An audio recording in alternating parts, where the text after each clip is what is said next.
Hi ladies and gents, welcome to a quick Screencastify broadcast here. We're just going to look at balancing off, so this shouldn't take too long. Okay, the first thing we're going to look at is when we've got either a asset or a liability account.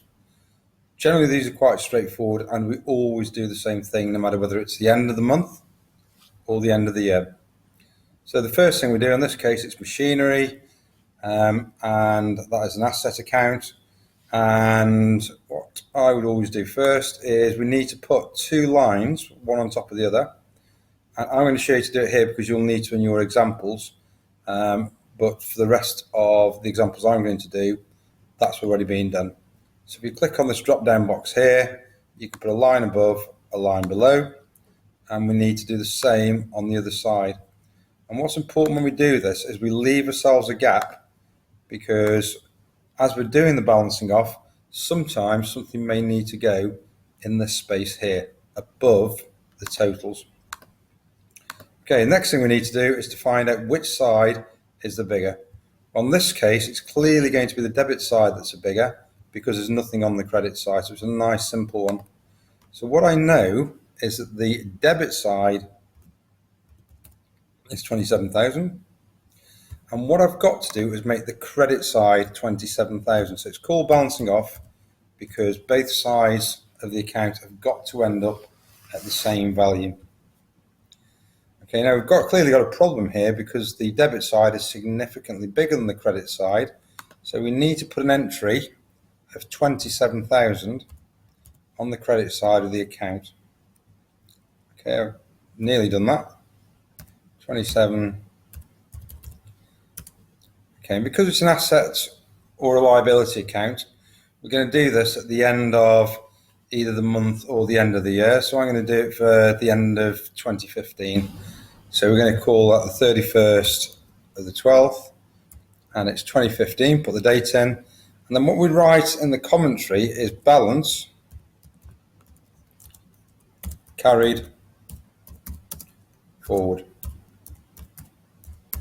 You quite often see it is either B, CFD, B, CD. Okay, they all mean the same thing. In your exam, try and make sure that you write balance carried forward. Now, clever ones amongst you may have said, well, that's great, you've put a credit entry, but where does the debit entry go? And the answer is the debit entry is going to appear below the totals, and it's going to appear on the first of the following day. So it's 1st of the 1st, 2016. That's a balance brought forward.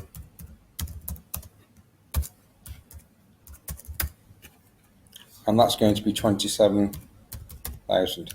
What that's telling us is on the first day of January in 2016, in this business, they would have machinery valued at 27,000 because it's still an asset in their accounts. Okay, slightly more difficult example now here because we've got a trade payable account. So I don't know for certain which is going to be the bigger side. So I'm going to leave a bit of a gap and I'm going to do a sum function. And we're going to go for these three on this side. And I'm going to do the same thing over here. I'm going to do a sum function again.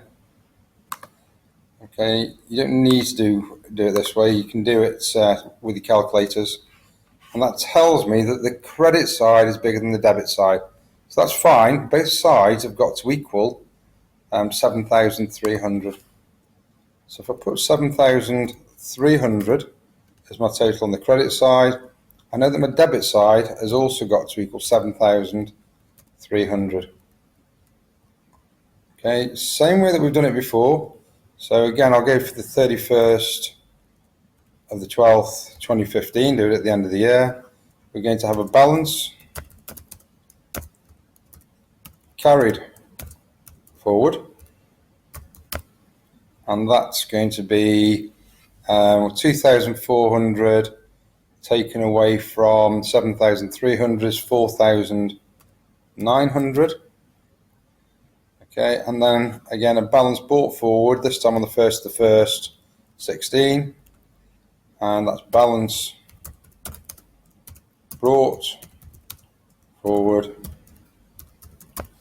and I'm going to put in there 4,900.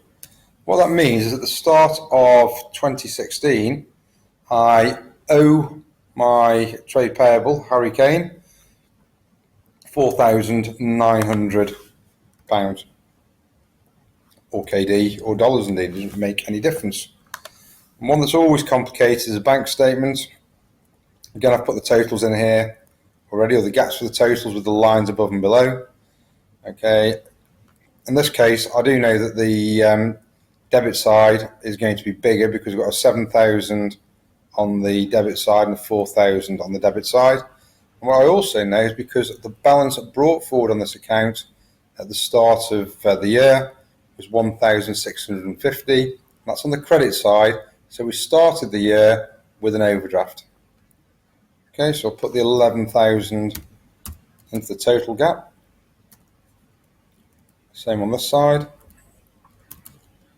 Okay, and then what I need to do is to work out what the balance carry forward is going to be. Well, I know that that's going to equal 11,000. Take 1650, take 3,000, and take 2,450. So my balance carry forward on the 31st of the 12th, 15.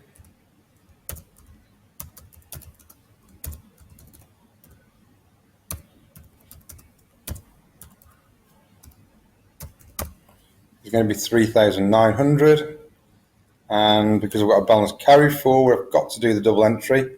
So on the 1st, 16, I'm going to have a balance brought forward of 3,900. Okay, before you listen to the rest of this podcast, what I'd recommend, I've got some questions here for you to do. You'll then need to share them with me if I teach you, and balance them off, and you're going to need to put the totals in the right place. So just a reminder, leave yourself a gap before you put in the lines for your totals. Okay, work out the bigger side. Put the balance carry forward on the smaller side to make the totals the same on both sides. And then you're going to have a balance brought forward at the start of the next year. And for those of you doing this exercise, all accounts to be balanced at the 31st of March 2015.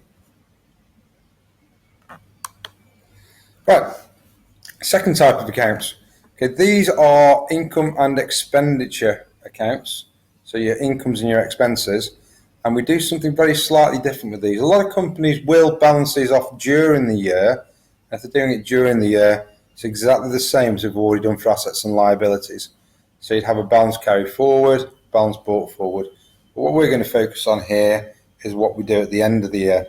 And the first part is exactly the same as you've already done. So here I've put myself a couple of lines so I can put my totals in. Okay, I know that my credit side in this case, because it's rent received, that's a form of income, is going to be the bigger. So I know that's 1,400. I need to put 1,400 on the debit side. And this here is a bit that's different. We're doing these for the 31st of December 2014. Okay, and what we write here is income statement. So what's going to happen with this figure, it's going to appear as part of my calculations for the profit for the year of this business.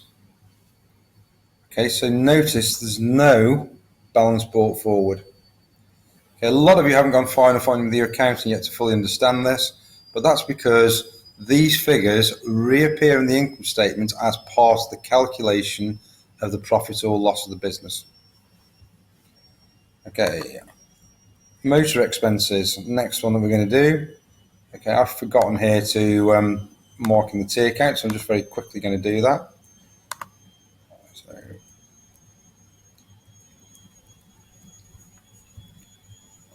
okay, there we go. Okay, this time again, it's quite straightforward. Motor expenses, debit side is clearly bigger. Debit side comes to 1,500, and therefore I've got to make the credit side of this account 1,500. Okay, last day of the financial year, so 31st of the 12th, 15 in the case of this business, and that's going to go to the income statement. And what that's telling me is that the total expense for the year is going to be 1,500 KD, £4. One last one, and these are the ones that you get really frequently. Okay, both your sales and purchases, and also your sales returns and purchase returns, they reappear in the income statement. So in this case, we've got 9,000 on the credit side because it's sales, a form of income. I put my 9,000 on the credit side, 9,000 on the debit side, put in my date, income statement, 9,000 because I've got to make the debit side up to 9,000, and that's that completed. Okay, we'll cover them later on. The only accounts that are slightly different to this is what we do with the capital account and the drawings account, which at the end of the year actually goes into the capital account, because the drawings is the money that's being taken out of the business. Okay, what I've done for, again, students that I teach, I've done you 1, 2, 3, 4, 5 tier accounts there that you need to balance off. Okay, hopefully you won't have a problem with it, and obviously forward them on to me so that I can mark them. Thank you very much for paying attention, and I hope this proves to be useful and you've all got the hang of balancing off.